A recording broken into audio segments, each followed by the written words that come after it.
কি খবৰ আপোনালোকৰ? মোৰ ভালেই আছে, আপোনালোক নিশ্চয় ভালে আছে। আজি মোৰ অন্য এটা ব্লগলৈ মই স্বাগতম জনালোঁ। এতিয়া অলপ ঘৰতেই, ক'তো যাব পৰা নাই, বেলেগ জেগা এক্সপ্ল'ৰ কৰিব পৰা নাই। ঘৰত অকণমান কামত লাগি আছোঁ, অলপ ঘৰত ইফাল সিফাল কৰিব লগা হয়। সেয়ে যাম, কিন্তু বাহিৰৰ ভিডিঅ' বনাম, বৰ্তমান বনোৱা নাই। এতিয়া গৈ আছোঁ পথাৰত, আমাৰ ছাগলীখিনি পানী অলপ খুৱাই আহোঁ। জানে ঘৰত থাকিলে, ঘৰৰ এজন ল'ৰা যিহেতু কামখিনি মোৰে ওপৰত থাকে, কৰিব লাগিব। এনেদৰে কৈ থাকক।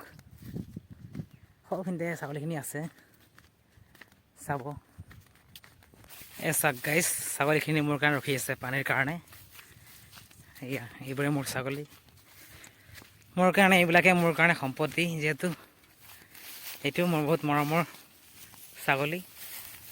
এইটো দেখিছে, এই পানীৰ কাৰণে ৰখি আছে। এয়া পানী খাব এতিয়া।